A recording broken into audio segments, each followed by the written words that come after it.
What's up, guys? Welcome to my channel. This is Joe the Man. Today's video we are talking about the movie Gods of Egypt. If you guys haven't already, please make sure you hit the like button, hit the subscribe button, and hit the notification bell so you can get notified of all my videos. Let's talk about this movie.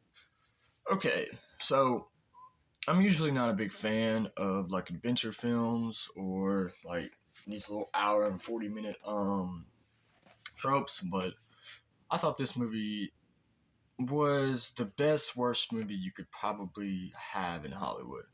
The thing about this movie is it's so loud and like overhyped. It's really one of those movies where you watch it and it's got a lot of really cool effects and CGI, but the storyline just leaves you kind of blank.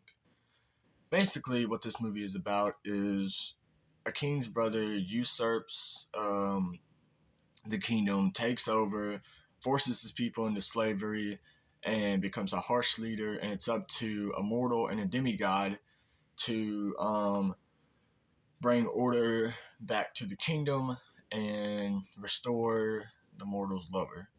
So, not a lot to go on, really. Gerard Butler's in this movie. He did a really good job as Set, and I really think that his performance kind of carries the film. We have this young Aladdin type guy named Brendan Thwaites. I'm probably butchered that name, but he's the mortal and he runs around like a thief, but in the end, he's the hero that is set up to protect his people. Now, the reason I'm kind of like not so egotistical or like happy when I talk about this movie is it's really not something that a lot of people really felt for.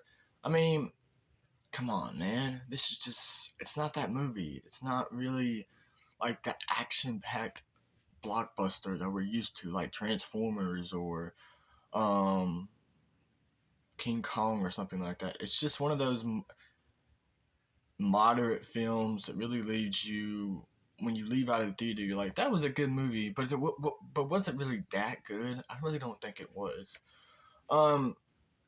As far as Brendan Thwaites' performance, he does a good job.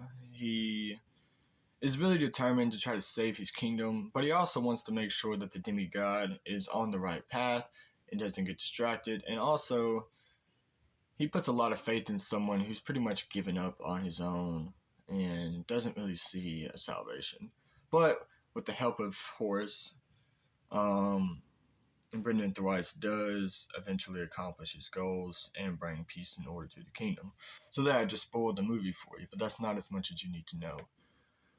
How is the CGI in this film? If I had to put a number on it, it's like a 6. It's not that great. I mean, yeah, it's cool to see them transform into different animals, or the Egyptian goddess queen silencing 2 devilish looking serpents. But if I'm being honest, I'm not a big fan of this movie. Would I suggest you watch it? I mean, if you're looking for Egyptian mythology or anything along those lines and you want a kind of good movie, probably go watch Exodus, Gods and Kings, because that's a really good movie. Don't watch this movie. But I made the mistake of watching it, and it was okay. That's all I can say about this movie without boiling over and getting frustrated. But yes, that's my review on Gods of Egypt. So if you haven't seen it, I can suggest that you go see it. I can't highly suggest it because I don't want to do that. I don't want to spoil your next hour and 40 minutes. But if you are into that type of movie and it's something that you want to see, just go watch it. It's on YouTube TV. So thank you guys for watching, and as always, this has been Joe the Man.